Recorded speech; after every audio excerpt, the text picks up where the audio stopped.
Hi, I'm Carla Macklin, designer with Clever Charlotte Sewing Patterns, and I'm here today to show you how to make this adorable little vest. It's very simple. It is using a technique where we are finishing off the neckline and the armholes in a very professional way, but it's very easy. So let's get started. What I've done is first cut out my pattern pieces, my fronts and my backs, and then sewn the shoulder seams together. And I've done that for both the main fabric that I've chosen and for the lining fabric. Now, once I've got that step done, I want to pin the shoulder seams together, matching the main and the lining fabrics.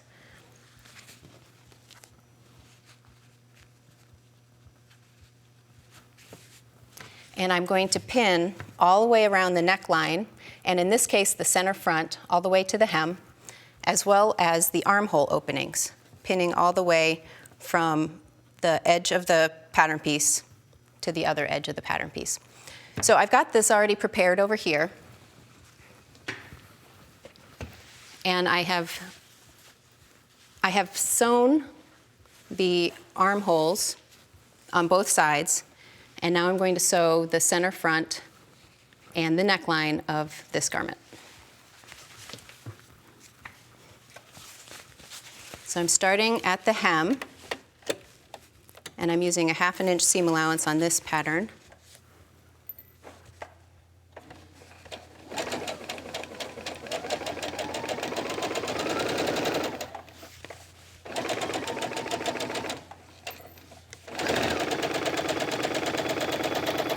And before I get to the corner, one tip I like to tell people when they're sewing a right angle is get one stitch away from pivoting and do a diagonal stitch where it allows the fabric to turn into that corner and be a point when you get it to the right side, even though it doesn't look like a point when you're sewing it from the wrong side.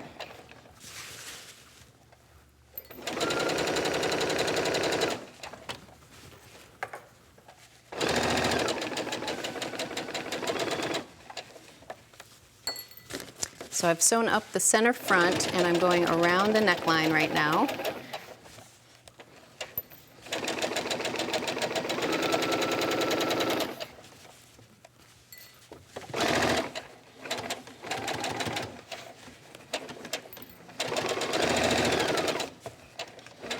I'm coming down the other side of the center front.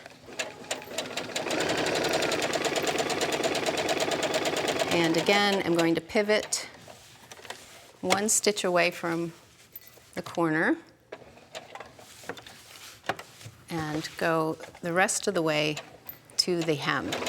If your pattern has a button or zipper front opening, you would not be inclined to do this sew all the way down to the hem. You'd leave that open and finish that at a later time. But with this easy vest, I'm able to just sew right down to the hem.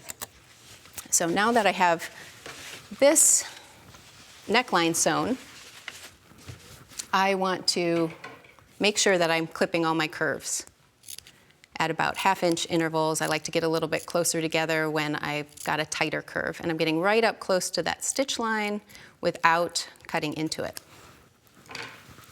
And I have one here already prepared where I've finished the neckline and clipped all the way around both armholes and the neckline. So here is where the trick happens. What you want to do to get this finished on the neckline and the armholes is to reach between the two layers, and you're grabbing the right-hand side and pulling it through to the right side of the garment. And it takes a little futzing with the fabric to get it all to come through. You can use your fingers to get that seam turned all the way, and then you want to reach through the other side, the left-hand side, and pull that through as well.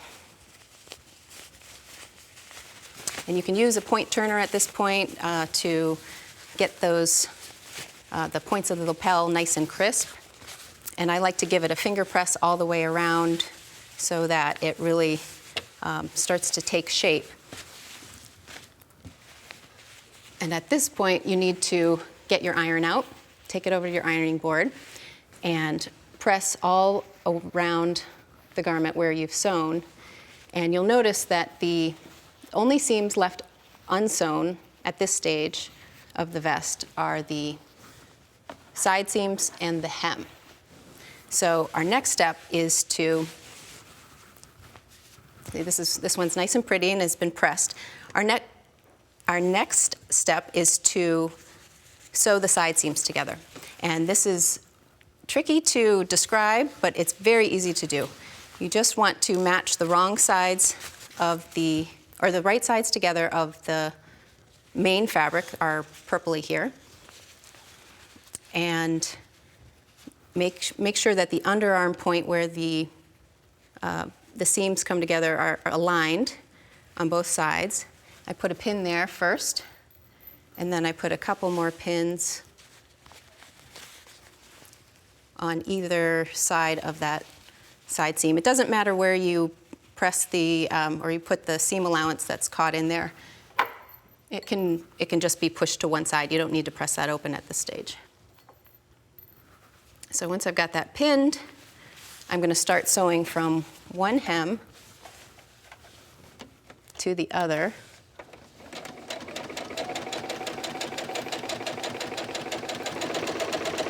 And when I get to the underarm point where the main fabric meets the lining fabric, I will leave my needle in the down position and pivot ever so slightly to make sure I'm following the side of the vest.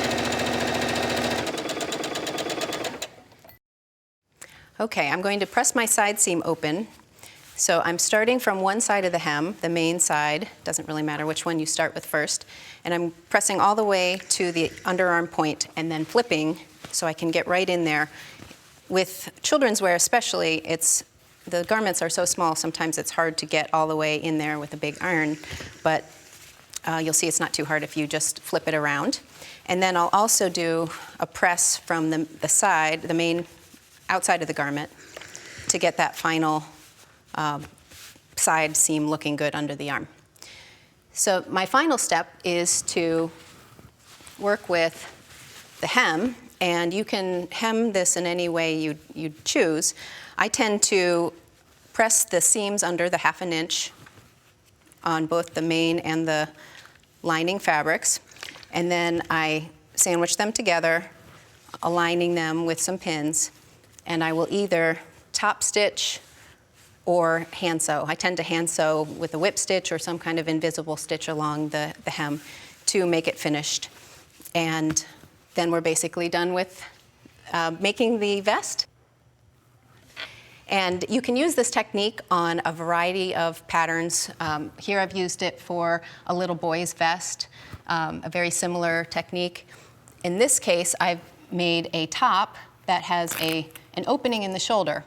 And as long as there's an opening on the neckline, it works perfectly. And it even works for dresses. And you could use this for women's wear in addition to children's wear that I've shown here. And what's great about it is when you're done with it, the inside of the garment is professionally finished. It looks great. All the sides, all the frays are hidden in between both of the layers of fabric. So I hope that gets you started sewing, and hope you can use this on a variety of different patterns.